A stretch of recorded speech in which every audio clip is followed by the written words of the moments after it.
Hello friends, welcome to the my YouTube channel. जैसा कि आप लोग सब जानते हैं कि 29 सितंबर को आपकी यूटेट की परीक्षा होनी है। तो आपकी जो परीक्षा है वो अच्छी चल रही होगी।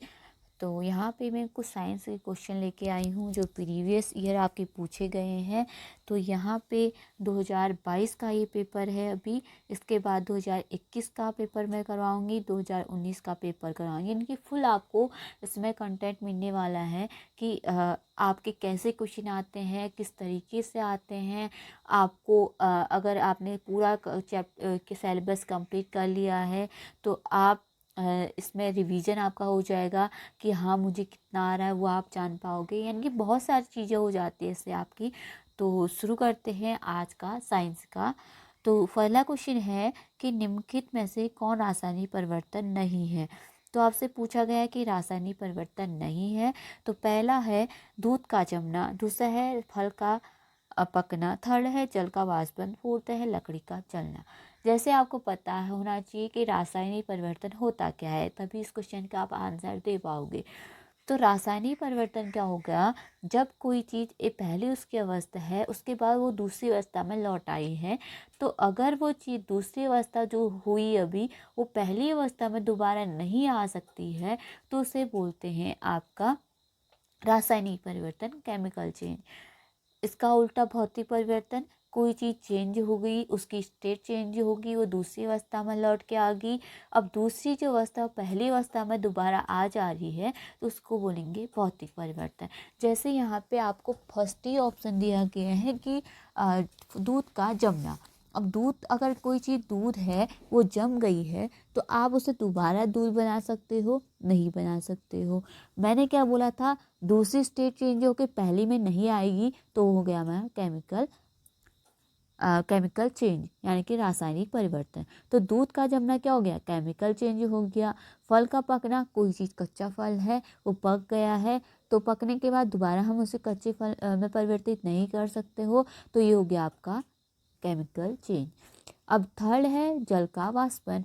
तो जल का वाष्पन का मीन क्या है, अगर आपके पास वाटर है, आप उसे हीट दे रहे हो तो वो क्या करेगा, हम हीट को कलेक्ट करेंगे, उस वेपर को कलेक्ट करेंगे। वो चेंज हो गया वेपर में, वो वेपर को कलेक्ट यानी कि भाप को कलेक्ट करके हम दोबारा से जल में परिवर्तित कर सकते हैं। तो ये क्या हो गया आपका भौतिक परिवर्तन। फोर्थ है लकड़ी का जलना। अगर आपके पास कोई लकड़ी है, आप उसे जला दिए हो तो उसका राख बन गया है, तो राख बनने के बाद दोबारा से लकड़ी में चेंज नहीं कर सकते हो, तो ये क्या हो गया रासायनिक परिवर्तन। तो आपके रासायनिक परिवर्तन है दूध का जमना, फल का पकना, लकड़ी का जलना। भौतिक परिवर्तन है जल का वाष्पन। तो उसमें रासायनिक परिवर्तन नहीं है पूछा गया, तो ऑप्शन नंबर थर्ड क्या हो जाएगा आपका राइट आंसर हो जाएगा। अगला क्वेश्चन है निम्नलिखित में से कौन कथन सही है। व्यवहार संशोधन शिक्षण अधिगम का उत्पादन है। विज्ञान पाठचर्या में कई कारक होते हैं लेकिन मूल्यांकन नहीं होता है। शैक्षिक अनुसंधान का पहला चरण समस्या का चयन है। तो सही कथन आपसे पूछा गया है, तो पहला आपका है व्यवहार संशोधन शिक्षण अधिगम का उत्पादन है। तो ये तो सही है कि बिहेवियर मोटिवेशन होता है आपका, शिक्षण अधिगम का उत्पाद होता है। दूसरा है विज्ञान पाठचर्या में कई कारक होते हैं लेकिन मूल्यांकन नहीं होते हैं, मूल्यांकन तो होता है, तो ये आपका क्या है गलत हो गया। थर्ड है शैक्षिक अनुसंधान का पहला चरण क्या है, समस्या का चयन है। ये सही है कि अगर हम कोई चीज़ रिसर्च कर रहे हैं तो रिसर्च करने के टाइम पे फर्स्ट हमको ये पता होना चाहिए कि समस्या क्या है, तो उसका चयन करना आपका वो होना चाहिए। तो ये भी क्या है राइट है। तो ऑप्शन नंबर फर्स्ट और थर्ड तो आपके सही है, सेकंड गलत है, तो ऑप्शन नंबर सी क्या हो जाएगा आपका राइट आंसर हो जाएगा। अगला है मान लीजिए कोई लड़का 10 मीटर प्रति सेकंड की नियत चाल से चल रही मेरी को ग्राउंड झूले पर सवारी का आनंद ले रहा है। इससे ज्ञात होता है कि लड़का किसमें है। तो 10 मीटर प्रति सेकंड की नियत चाल से चल रहा है, तो इसकी जो स्पीड है वो कांस्टेंट है 10 मीटर प्रति सेकंड। वो विराम में है, विराम तो हो ही नहीं सकता क्योंकि वो क्या कर रहा है, गति कर रहा है। दूसरा है त्वरित गति में है, यानी कि त्वरित गति में हो होगा क्योंकि इसकी चाल जो है 10 मीटर प्रति सेकेंड कांस्टेंट रह रही है। तो ऑप्शन बी क्या हो जाएगा आपका राइट आंसर हो जाएगा। अगला है निम्नलिखित में से कौन सा एक तत्व हरे वर्ण में उपस्थित रहता है। तो आपका ये अगर आपने 6, 7, 8 की एनसीईआरटी देखी है तो उनमें आपको ये अच्छे से दिख जाएगा। तो हरे पत्ते में मैग्नीशियम आपका उपस्थित होता है। तो ऑप्शन नंबर ए क्या हो जाएगा, इसका राइट आंसर हो जाएगा। अगर आप कुछ मैंने टॉपिक भी कराए हुए हैं साइंस के, तो उनको भी आप देखते हैं तो 6, 7, 8 से रिलेटेड ही है, तो उससे ही क्वेश्चन ज़्यादा पढ़ते हैं। अब कुछ 9th 10th से भी क्वेश्चन बनने लगे हैं, तो उसको भी आप देख लीजिएगा। अगला है, निम्नलिखित में से कौन सा विद्यार्थियों में वैज्ञानिक कौशलों के विकास के लिए सबसे ज़्यादा उपयोगी होगा।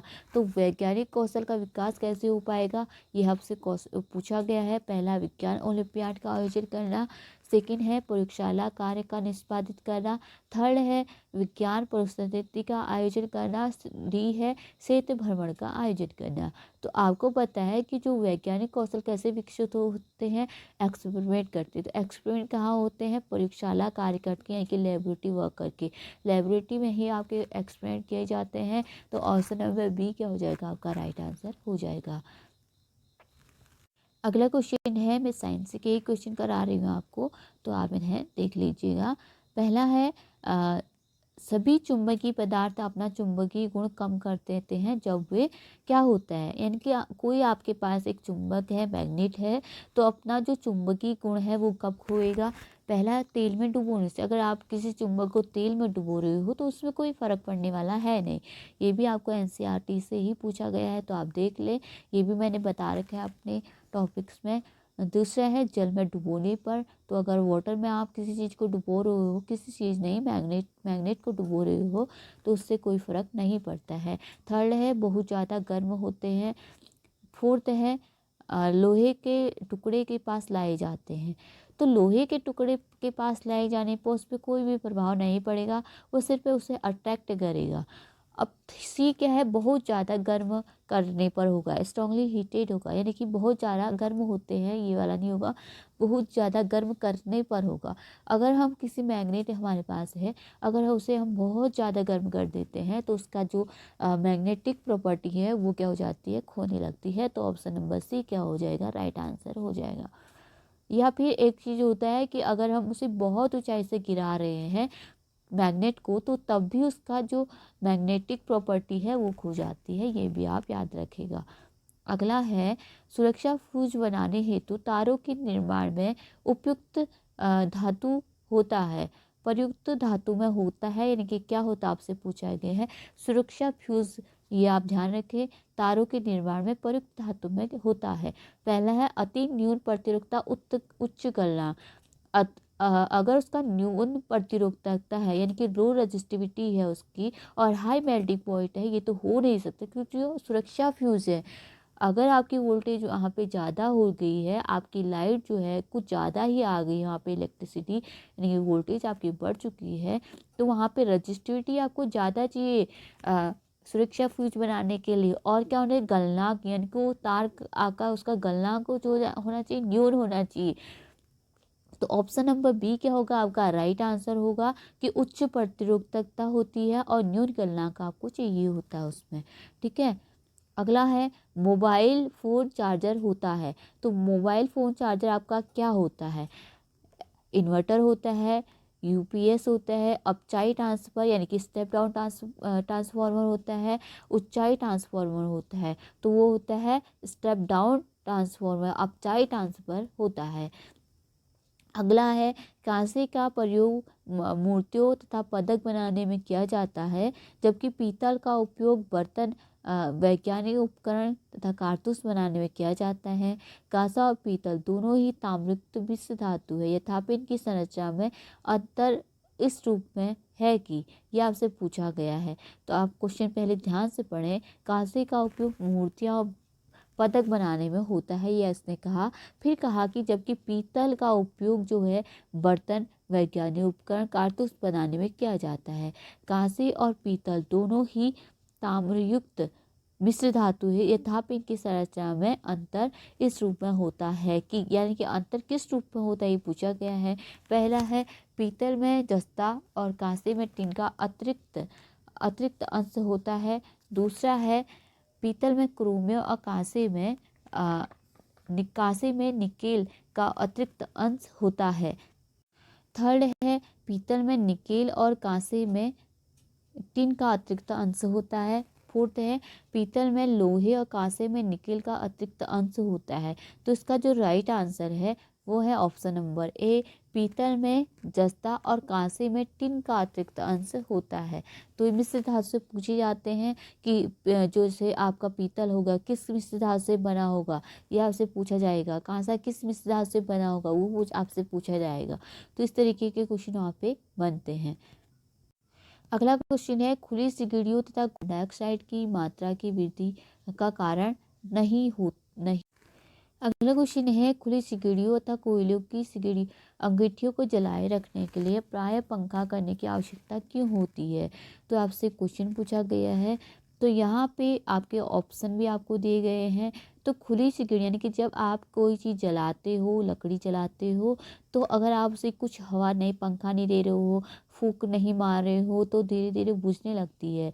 तो क्यों बुझने लगती है? क्योंकि जो अगर हम कोई चीज़ लकड़ी जला रहे हैं तो उसके चारों ओर कार्बन डाइऑक्साइड की परत जमने लगती है, इनकी लेयर बनने लगती है। लेयर बनेगी तो यहाँ से जो ऑक्सीजन होगी वो अंदर नहीं आ पाएगी इस लेयर के कारण। तो कार्बन डाइऑक्साइड धुएं के परत जमने की प्रवृत्ति के कारण ये राइट आंसर है। दूसरा है सिकड़ियों के आसपास ऑक्सीजन की कमी के कारण, तो ये भी राइट आंसर है। तो ए और बी क्या हो जाएगा, इसका राइट आंसर हो जाएगा। अगला है हृदय की धड़कन नियंत्रित करने के लिए निम्नलिखित में से कौन सा खनिज आवश्यक है। तो कौन सा खनिज आवश्यक है आपका, पोटेशियम, ऑप्शन नंबर सी। अगला है वायुमंडल में कार्बन डाइऑक्साइड की मात्रा की वृद्धि से क्या नहीं होगा, पूछा है। पहला है पर्यावरण में अधिक ऊष्मा को रोका जा सकता है। तो जब CO2 अधिक होगी तो आपका जो इन्वायरमेंट है उसमें अधिक हीट को रोका जा सकेगा। कैसे?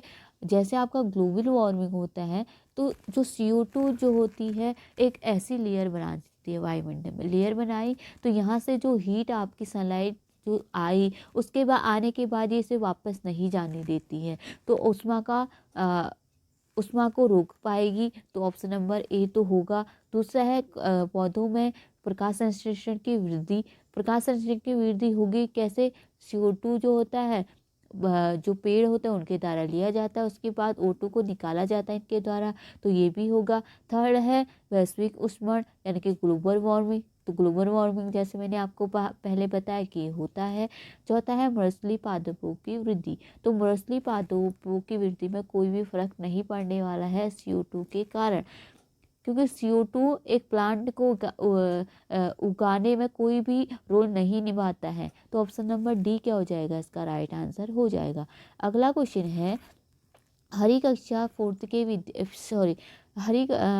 सिक्स्थ के विद्यार्थियों को वृत्तीय गति पढ़ाना चाहता है, निम्नलिखित में से कौन सबसे अधिक अच्छी विधि होगी। तो गतिविधि आधारित विधि, शिक्षण विधि, या उदाहरण देकर विधि, या प्रदर्शन करके, या चर्चा करके। अगर वो शिस्त के विद्यार्थियों को क्या पढ़ा रहा है, वित्तीय गति पढ़ा रहा है, तो एक्टिविटी करके यानी कि एक्टिव बेस्ड टीचिंग करके वो उनको अच्छी तरह से पढ़ा सकता है। तो ऑप्शन नंबर ए क्या हो जाएगा, राइट आंसर हो जाएगा। अगला क्वेश्चन है जब पानी में नमक मिलाया जाता है तो निम्न में से कौन सा परिवर्तन होगा। जब पानी में आप क्या मिलाओगे, नमक मिलाओगे, तो क्वथनांक बढ़ता है, हिमांक घटता है, यानी कि बॉइलिंग पॉइंट इंक्रीज होता है और फ्रीजिंग पॉइंट कम होता है, डिक्रीज होता है।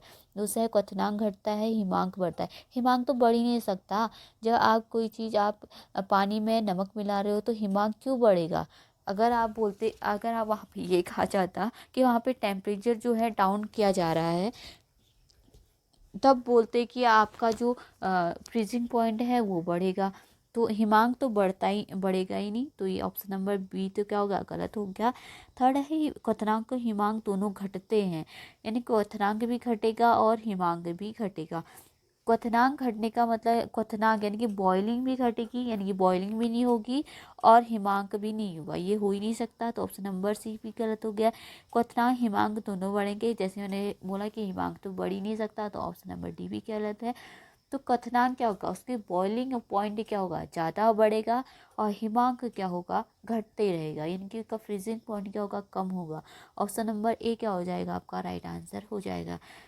अगला क्वेश्चन है समतल दर्पण द्वारा बनाया गया प्रतिबिंब होता है। तो कैसा प्रतिबिंब होता है? आभासी दर्पण के पीछे और आवर्तित बनता है। दूसरा है आभासी दर्पण के पीछे तथा बिंब के साइज के बराबर का बनता है। थर्ड है वास्तविक दर्पण के पृष्ठ पर और आवर्धित बनता है। फोर्थ है वास्तविक दर्पण के पीछे बिंब के साइज के बराबर बनता है। तो ये जो समतल दर्पण के पीछे और बिंब के साइज के बराबर बनता है, तो ऑप्शन नंबर बी क्या हो जाएगा? आपका राइट आंसर हो जाएगा। ठीक है।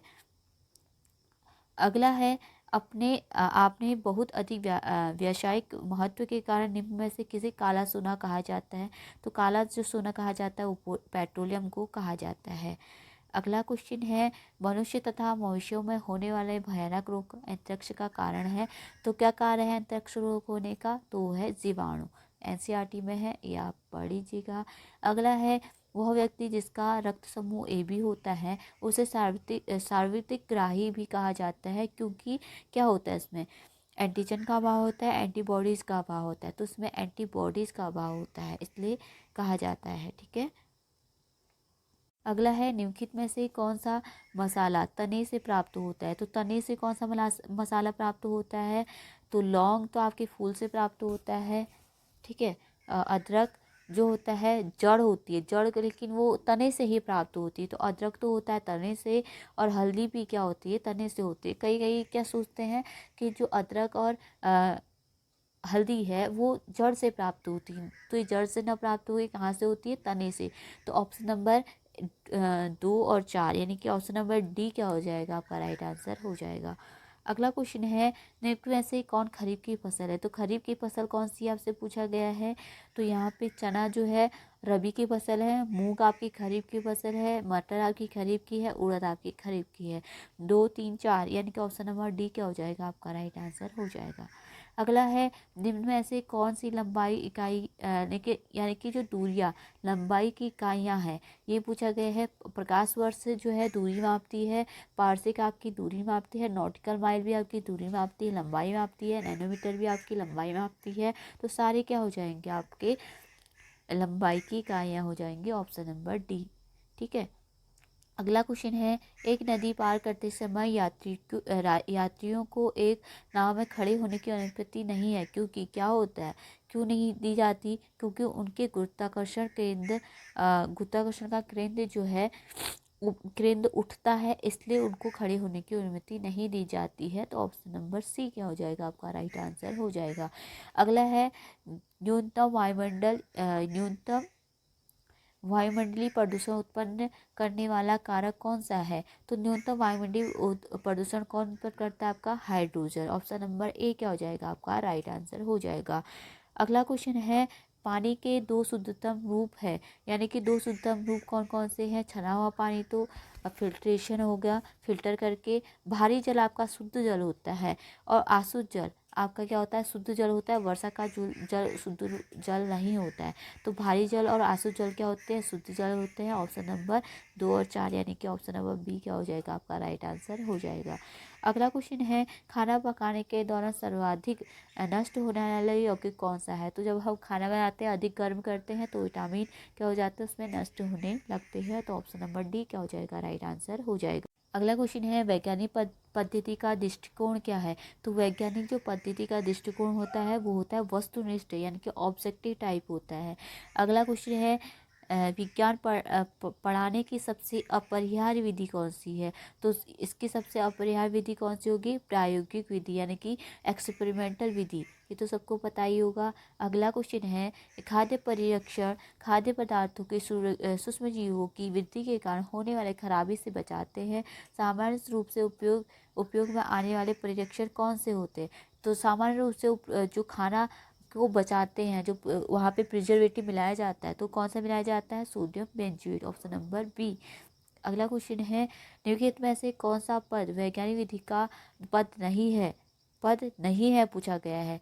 तो समस्या का प्रभाषीकरण ये तो होता है, समस्या का अनुभव भी होता है, सूचनाओं का एकत्रीकरण ये भी होता है, कल्पनाओं का स्थिरीकरण तो ये नहीं होता है, उपकल्पनाओं का स्थिरीकरण नहीं होता। ऑप्शन नंबर डी क्या हो जाएगा? राइट आंसर हो जाएगा। अगला क्वेश्चन है किस प्रकार से घटना के कारण सूर्योदय और सूर्यास्त के समय सूर्य रक्ताभ पर प्रतीत होता है? तो किसके कारण होता है? प्रकाश के प्रकीर्णन के कारण, स्कैटरिंग ऑफ लाइट के कारण होता है। ऑप्शन नंबर ए क्या हो जाएगा?